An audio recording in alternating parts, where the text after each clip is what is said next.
जय हिंद दोस्तों। I hope आप सभी लोग अच्छे होंगे और अपने परीक्षा की तैयारी अच्छे से कर रहे होंगे। बच्चों, आज हम लोग जो जीके जीएस आप लोग के सामने लेकर आए हैं, ये आपके आने वाली सारी प्रतियोगी परीक्षा के लिए काफ़ी ज़्यादा इंपॉर्टेंट होगा। बच्चों, अगर आप यूपीपी कांस्टेबल की या फिर किसी स्टेट पुलिस की तैयारी कर रहे हो या फिर आप एसएससी रिलेटेड किसी परीक्षा की तैयारी कर रहे हो, तो ये वीडियो आपके लिए बहुत ज़्यादा इंपॉर्टेंट होगा। आते हैं बच्चों अपने प्रश्न पर।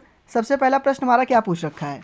ये कह रखा है कि पूरा पाषाण काल, मध्य पाषाण काल और नव पाषाण काल का जो विकास है बच्चों, वो किस क्षेत्र में हुआ था? तो बच्चों, जो पूरा पाषाण काल, मध्य पाषाण काल और नव पाषाण का विकास का क्षेत्र है, वो गंगा घाटी भी माना जाता है बच्चों, और नर्मदा घाटी भी माना जाता है, सिंधु घाटी भी माना जाता है। कहने का अर्थ है बच्चों कि जो पूरा पाषाण काल, मध्य पाषाण काल और नव पाषाण काल है, इनका विकास इनमें से दिए गए सभी ऑप्शंस में हुआ था। मतलब ऑप्शन नंबर डी इसका सही उत्तर हो जाएगा। आते हैं अपने अगले प्रश्न पर। अगला प्रश्न आपसे क्या पूछ रखा है? ये कह रखा है कि दक्षिणी पूर्वी राजस्थान में, सॉरी बच्चों, दक्षिणी पूर्वी राजस्थान की संस्कृति को क्या कहा जाता है? बच्चों, जो दक्षिणी पूर्वी राजस्थान में संस्कृति का विकास हुआ था उस समय, उस संस्कृति को क्या कहा जाता है? आपके ऑप्शन है कायथा, प्रभाव, सावंदा या फिर आहार संस्कृति। तो इसका करेक्ट ऑप्शन क्या हो जाएगा बच्चों? आहार संस्कृति के नाम से जाना जाता है। तो ऑप्शन नंबर डी इसका करेक्ट उत्तर हो जाएगा। आते हैं अपने अगले प्रश्न पर। अगला प्रश्न आपसे बच्चों पूछ रखा है कि किस देश के पास एक भी आर्मी सेना नहीं है? तो बच्चों, किस देश के पास एक भी आर्मी सेना नहीं है? आइसलैंड के पास एक भी आर्मी सेना नहीं है। बाकी बच्चों, बांग्लादेश के पास अपनी सेना, इंग्लैंड के पास भी अपनी सेना और नेपाल के पास भी अपनी सेना है। तो कहने का अर्थ है बच्चों कि ऑप्शन नंबर बी इसका करेक्ट उत्तर हो जाएगा। आते हैं अपने अगले प्रश्न पर। अगला प्रश्न आपसे क्या पूछ रखा है? ये कह रखा है कि माउंट एवरेस्ट किस देश में स्थित है? तो आप सभी बच्चों को पता होगा, जो माउंट एवरेस्ट है वो नेपाल में स्थित है। तो ऑप्शन नंबर ए इसका करेक्ट उत्तर हो जाएगा। आते हैं अगले प्रश्न पर। अगला प्रश्न पूछ रखा है बच्चों कि भारत में ताजमहल किस नदी के किनारे स्थित है? आई होप बच्चों इस प्रश्न का आंसर आप सभी को पता होना चाहिए, और आपको इसका आंसर जो है बच्चों वो कमेंट बॉक्स में बताना है। आते हैं अपने अगले प्रश्न पर। अगला प्रश्न आपसे क्या पूछा है बच्चों? ये पूछ रखा है गौतम बुद्ध को ज्ञान की प्राप्ति किस पेड़ के नीचे हुई थी? बच्चों, गौतम बुद्ध को ज्ञान की प्राप्ति जो है इनमें से किस पेड़ के नीचे हुई थी? ऑप्शन ए है आम है, बी है पीपल है, सी है बरगद और डी है नीम। तो इसका करेक्ट ऑप्शन क्या हो जाएगा बच्चों? इसका ऑप्शन करेक्ट हो जाएगा पीपल, क्योंकि गौतम बुद्ध को ज्ञान की प्राप्ति पीपल के पेड़ के नीचे हुई थी। तो ऑप्शन नंबर इसका बी करेक्ट हो जाएगा। आते हैं अपने अगले प्रश्न पर। अगला प्रश्न आपसे पूछ रखा है गेटवे ऑफ इंडिया कहाँ स्थित है? जो बच्चे मुंबई के होंगे उनको तो आमतौर पे बच्चों इसका आंसर पता ही होगा, क्योंकि गेटवे ऑफ इंडिया जो है बच्चों वो मुंबई में स्थित है। आते हैं अपने अगले प्रश्न पर। अगला प्रश्न आपसे पूछा है कि मानव शरीर की सबसे मजबूत हड्डी कहाँ की होती है? जो बच्चों मानव शरीर है अपना, इनमें सबसे मजबूत जो हड्डी है वो कहाँ की होती है? बच्चों, आप सभी ने सुना होगा कि जबड़ा जो है, कोई बोलता है कि जबड़ा तुम्हारा तोड़ दूंगा। तो कहने का अर्थ है कि बच्चों, जो जबड़ा होता है उसकी जो हड्डियाँ होती हैं वो काफ़ी ज़्यादा मजबूत होती हैं। तो कहने का अर्थ इसमें क्या है बच्चों कि मजबूत हड्डी पूछा है, तो मजबूत हड्डी किसकी होगी? जबड़े की होगी। तो ऑप्शन नंबर सी इसका करेक्ट उत्तर हो जाएगा। आते हैं अपने अगले प्रश्न पर। अगला प्रश्न आपसे पूछ रखा है बच्चों कोकर्ण मंदिर किस राज्य में स्थित है? जो कोणार्क मंदिर है बच्चों, वो इनमें से किस राज्य में स्थित है? उड़ीसा है ऑप्शन, उत्तर प्रदेश है, उत्तराखंड है या फिर राजस्थान है? तो इसका करेक्ट ऑप्शन जो हो जाएगा बच्चों उड़ीसा हो जाएगा, क्योंकि कोणार्क मंदिर जो है वो उड़ीसा में स्थित है। तो ऑप्शन नंबर ए इसका करेक्ट उत्तर हो जाएगा। आते हैं अपने अगले प्रश्न पर। अगला प्रश्न आपसे पूछ रखा है कि भारत का प्रथम नागरिक कौन होता है? आई होप बच्चों इसका भी आंसर आप सभी को पता होगा कि जो भारत का प्रथम नागरिक होता है वो राष्ट्रपति होता है। आते हैं अपने अगले प्रश्न पर। अगला प्रश्न इसमें पूछ रखा है कि गांधी जी की पत्नी का क्या नाम था? तो बच्चों, गांधी जी की पत्नी का नाम कस्तूरबा गांधी था। तो ऑप्शन नंबर ए इसका करेक्ट उत्तर हो जाएगा। आते हैं बच्चों अपने अगले प्रश्न पर। अगला प्रश्न आपसे क्या पूछ रखा है? ये पूछ रखा है भारत की स्वतंत्रता के समय, जब भारत को स्वतंत्रता मिली थी बच्चों, उस समय की बात कर रहा है कि उसका गवर्नर जनरल कौन था? तो बच्चों, भारत की स्वतंत्रता समय का जो गवर्नर जनरल था उसका नाम लॉर्ड माउंटबेटन था। ऑप्शन नंबर सी इसका करेक्ट आंसर हो जाएगा। आते हैं आप बच्चों अपने अगले प्रश्न पर। अगला प्रश्न पूछ रखा है कि भांगड़ा नागल बांध किस नदी पर है? जो भांगड़ा नागल बांध है बच्चों वो सतलज नदी पर स्थित है। तो ऑप्शन नंबर डी इसका करेक्ट उत्तर हो जाएगा। आते हैं बच्चों अपने अगले प्रश्न पर। अगला प्रश्न क्या कह रखा है आपसे? ये आपसे पूछ रखा है कि भारत की किस नदी को वृहद गंगा के नाम से जानते हैं? ऐसी कौन सी नदी दी गई ऑप्शन में है बच्चों जिसको वृहद गंगा के नाम से जाना जाता है? किस नदी को जाना जाता है बच्चों? तो गोदावरी को जाना जाता है। तो ऑप्शन नंबर सी इसका करेक्ट उत्तर हो जाएगा। आते हैं बच्चों अपने अगले प्रश्न पर। अगला प्रश्न आपसे क्या पूछ रखा है? ये पूछा है कंचनजंगा पर्वत चोटी कहाँ स्थित है?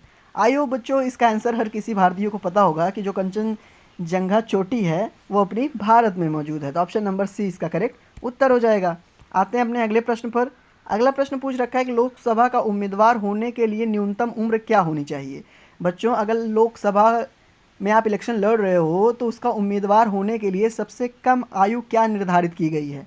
तो क्या निर्धारित की गई है बच्चों? 25 वर्ष निर्धारित की गई। तो ऑप्शन नंबर ए में 25 वर्ष है, तो ऑप्शन नंबर ए इसका करेक्ट उत्तर हो जाएगा। अगले प्रश्न पे आते हैं। अगला प्रश्न बच्चों काफ़ी ज़्यादा इंपॉर्टेंट है। ये हिस्ट्री का प्रश्न है जो आमतौर पर हर परीक्षा में पूछी जाती है।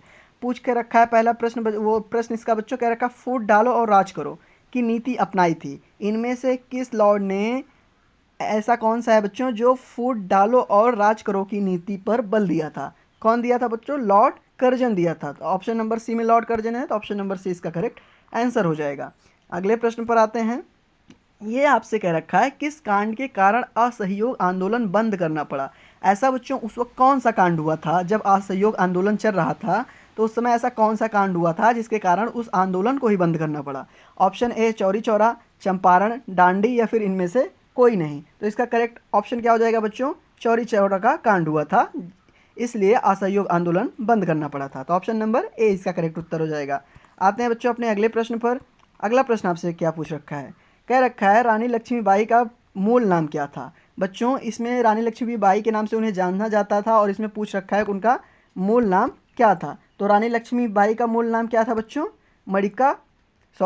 मणिकर्णिका था बच्चों। ऑप्शन नंबर सी इसका करेक्ट उत्तर हो जाएगा। मणिकर्णिका जो है वो रानी लक्ष्मीबाई का मूल नाम था। तो ऑप्शन नंबर सी करेक्ट हो जाएगा। अगले प्रश्न पर आते हैं बच्चों। अगला प्रश्न आपसे पूछ रखा है फतेहपुर सीकरी किस राज्य में स्थित है? बच्चों जो बच्चे उत्तर प्रदेश के होंगे उनको इसका आंसर आराम से पता होगा कि फतेहपुर सीकरी जो है बच्चों उत्तर प्रदेश में स्थित है। तो ऑप्शन नंबर इसका सी करेक्ट हो जाएगा। आते हैं अपने अगले प्रश्न पर। अगला प्रश्न आपसे पूछ रखा है कि मुस्लिम लीग की स्थापना कब हुई थी? बच्चों आपके ऑप्शंस जो दे रखे हैं 1903 है, 1904 है, 1905 है और 1906 है। मुस्लिम लीग की स्थापना बच्चों कब हुई थी? 1906 को हुई थी। तो ऑप्शन नंबर डी इसका करेक्ट उत्तर हो जाएगा। आते हैं बच्चों अपने अगले प्रश्न पर। यह पूछ रखा है आपसे कि भारत के में किस राज्य की समुद्री तट रेखा सबसे लंबी है? बच्चों ऐसा कौन सा राज्य है जिसकी समुद्री तट रेखा बच्चों सबसे लंबी है? आपके ऑप्शंस आंध्र प्रदेश है, केरल है, गुजरात है और तमिलनाडु है। बच्चों जो गुजरात राज्य है भारत का, इसकी तट रेखा, समुद्री तट रेखा भारत में सबसे बड़ी किसी राज्य की तट रेखा है। तो ऑप्शन नंबर क्या है इसका बच्चों करेक्ट हो जाएगा? ऑप्शन नंबर सी इसका करेक्ट उत्तर हो जाएगा। आते हैं अपने अगले प्रश्न पर बच्चों। अगला प्रश्न आपसे पूछ रखा है कि भारतीय राष्ट्रीय कांग्रेस के संस्थापक कौन थे? भारतीय राष्ट्रीय कांग्रेस के संस्थापक कौन थे? तो बच्चों भारतीय राष्ट्रीय कांग्रेस के जो संस्थापक थे उनका क्या नाम था? ए हुम। ऑप्शन नंबर बी में दे रखा है ए हुम, तो ऑप्शन नंबर बी इसका करेक्ट उत्तर हो जाएगा बच्चों। आते हैं अपने अगले प्रश्न पर। अगला प्रश्न क्या दे रखा है? ये दे रखा है बच्चों भारत के राष्ट्रपति बनने की योग्यता के लिए न्यूनतम आयु क्या होनी चाहिए? भारत का जो राष्ट्रपति है बच्चों उसको उस पद पे आने के लिए किसी को सबसे छोटी आयु मतलब न्यूनतम आयु कौन सी होनी चाहिए? तो कितनी होनी चाहिए बच्चों? 35 वर्ष होनी चाहिए। किस ऑप्शन में? ऑप्शन नंबर सी में 35 वर्ष दे रखा है। तो ऑप्शन नंबर सी इसका करेक्ट उत्तर हो जाएगा। आते हैं बच्चों अपने अगले प्रश्न पर। ये आपसे पूछ रखा है किस राज्य में सबसे पहले पंचायती राज प्रारंभ किया गया? किस राज्य में सबसे पहले बच्चों पंचायती राज प्रारंभ किया गया? तो ऑप्शंस क्या है? बिहार है, उत्तर प्रदेश है, मध्य प्रदेश है और राजस्थान है। बच्चों राजस्थान में सबसे पहले पंचायती राज प्रारंभ किया गया। तो ऑप्शन नंबर डी इसका करेक्ट उत्तर हो जाएगा। आते हैं अपने अगले प्रश्न पर बच्चों। अगला प्रश्न आपसे पूछ रखा है कि पंचायती राज की शुरुआत कब हुई थी? बच्चों पंचायती राज की शुरुआत 1959 में हुई थी। कहाँ हुई थी? अभी आपने इसके पहले प्रश्न में देखा। तो ऑप्शन नंबर डी इसका करेक्ट उत्तर हो जाएगा। आते हैं बच्चों अपने अगले प्रश्न पर। अगला प्रश्न आपसे पूछ रखा है पंचमहल कहाँ स्थित है? आगरा में है, दिल्ली में है, लाहौर में है, फिर बच्चों फतेहपुर सीकरी में है। तो पंचमहल कहाँ स्थित है बच्चों? फतेहपुर सीकरी में स्थित है। तो ऑप्शन नंबर डी इसका करेक्ट उत्तर हो जाएगा। आते हैं बच्चों अपने अगले प्रश्न पर। अगला प्रश्न कह रखा है 1857 की क्रांति कहाँ प्रारंभ हुई थी? बच्चों इसका आंसर आमतौर पर हर किसी को पता होगा कि जो 1857 की क्रांति है वो मेरठ में हुई थी। तो ऑप्शन नंबर ए इसका करेक्ट उत्तर हो जाएगा। आते हैं अपने अगले प्रश्न पर बच्चों। अगला प्रश्न आपसे क्या पूछा है? ये पूछ रखा है कि भारत का वह राज्य, भारत का ऐसा कौन सा राज्य है बच्चों जिससे होकर कर्क रेखा गुजरती है।